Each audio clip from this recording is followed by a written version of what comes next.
YSR Congress party రైతు విభాగం రాష్ట్ర అధ్యక్షుడు రామారావు బాబీ అమలాపురంలోని తన క్యాంప్ కార్యాలయంలో మొక్కజొన్న పొగాకు రైతులు పడుతున్న ఇబ్బందులపై మీడియాతో మాట్లాడారు. కూటమి ప్రభుత్వం అధికారంలోకి వచ్చినప్పటి నుండి రైతులు పండించిన ఏ పంటకు గిట్టుబాటు ధర లభించలేదని మండిపడ్డారు.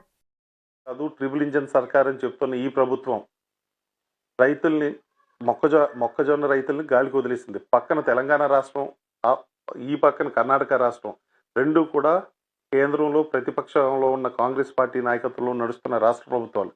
అక్కడ ఆ ప్రభుత్వాలు 2400కి మొక్కజొన్నని కొనిపిస్తూ ఉన్నారు. ఇక్కడ మనల్ని ఆదుకోవాల్సిన ప్రభుత్వం గాలికి వదిలేసింది. రైతులు మంత్రి దగ్గరికి వెళ్ళి ధర్నా చేసి రిప్రజెంటేషన్ ఇస్తే మా దగ్గర డబ్బులు లేవు, మేము కొనలేమని చెప్పి చేతులు ఎత్తేసిన పరిస్థితి మనం చూస్తూ ఉన్నాం. అలాగే కోకో గత సంవత్సరం కేజీ 1050 రూపాయలకి అమ్మితే మాది క్రెడిట్ అని చెప్పుకున్న ఈ ప్రభుత్వం ఈరోజు 260 రూపాయలు కూడా కేజీ కోకోని కొనట్లేదు. మరి దీని క్రెడిట్ ఎవరు తీసుకుంటారు?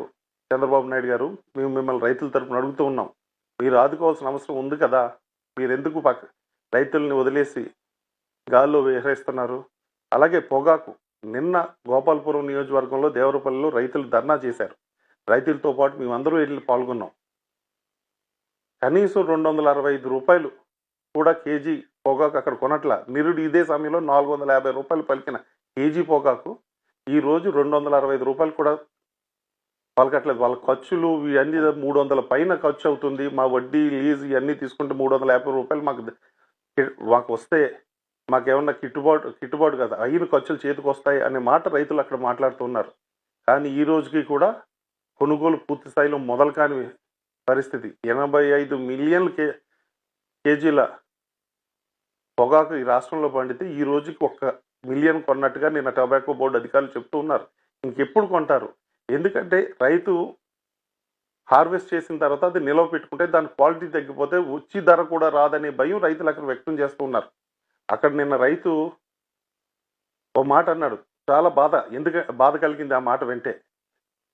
ప్రభుత్వాలు ఇలాంటి క్రైసిస్ సమయంలో మేము ఉన్నాం మీకు అని ముందుగా ధైర్యం చెప్పి, రైతులకి ధైర్యం చెప్పి మీకు అండగా ఉంటామని చెప్పి వాళ్ళు కొనే ప్రయత్నం చేయాలి.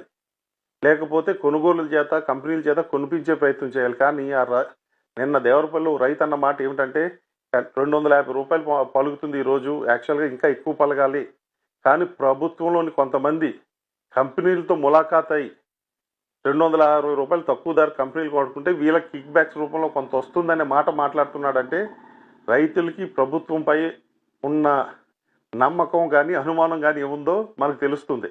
ఇది చాలా దురదృష్టం. ఆదుకోవాల్సిన ప్రభుత్వాలు. ఎందుకంటే గతంలో జగన్మోహన్ రెడ్డి గారి హయాంలో ఇలాగ ఏ పంట మార్కెట్ ధర కన్నా కింద తక్కువ అమ్మితే గవర్నమెంట్ మార్కెట్ ఇంటర్వెన్షన్ చేసి కొనుగోలు చేసే పరిస్థితి ఉండేది. గతంలో టమాటోని ఎవరూ కొనట్లేదంటే మార్కెటింగ్ శాఖ ప్రభుత్వం తరఫున వేలంలో పాల్గొని టమాటాను కొని చెన్నై, హైదరాబాద్, బెంగళూరు మార్కెట్లో అమ్మిన పరిస్థితి సంఘటనలు కూడా మేము గుర్తు చేస్తున్నాం. కోవిడ్ సమయంలో రైతులు పండించిన పంటకి గ్రామాన్ని వెహికల్స్ తిప్పి డిమాండ్ క్రియేట్ చేసిన పరిస్థితి చూస్తూ ఉన్నాం. మన రాష్ట్రం నుంచి ఇతర రాష్ట్రాలకి దేశవ్యాప్తంగా ప్రత్యేక రైళ్లు ఏర్పాటు చేసి రైతు పండించిన పంటని పంపించి వాడికి రైతులను ఆదుకునే ప్రయత్నం జరిగిన విషయాన్ని మేము గుర్తు చేస్తున్నాం. జగన్మోహన్ రెడ్డి గారు ఏం చేశారో ఒక్కసారి మీరు గమనించండి. మీరు కొత్తగా ఏం చేయక్కర్లా.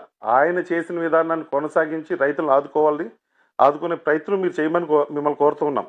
ఈరోజు పొగాకు నిరుడు 450 రూపాయలు అమ్మితే ఈరోజు 266 రూపాయలు మాత్రమే అమ్ముతుందని వాళ్ళు చెప్తూ ఉన్నారు.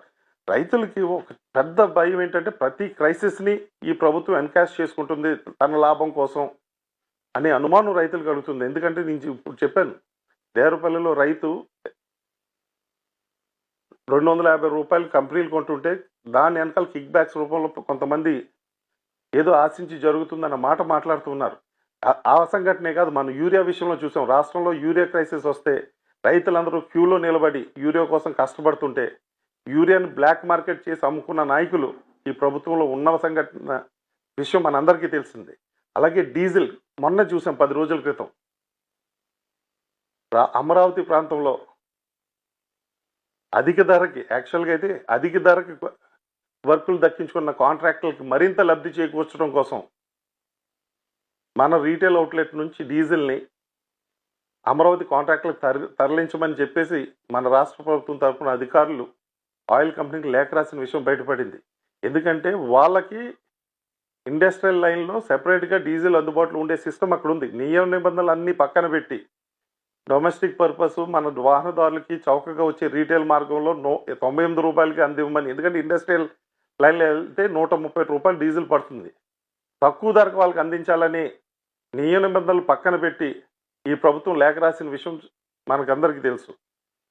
దాన్ని కూడా కాంట్రాక్టులు లబ్ధి చేకూర్చడం కోసం చేసిన ప్రయత్నం. మేము సరే దాంట్లో లబ్ధి, దాని కిక్ బ్యాక్స్ ఇవన్నీ పక్కన పెడితే కాంట్రాక్టుల మీద మీరు అంత ప్రేమ చూపించారే, నియమ నిబంధనలన్నీ పక్కన పెట్టి మీరు కేంద్ర ప్రభుత్వ సంస్థకి లేఖ రాసి తప్పు చేయమని కూడా మీరు లేఖ రాశారే.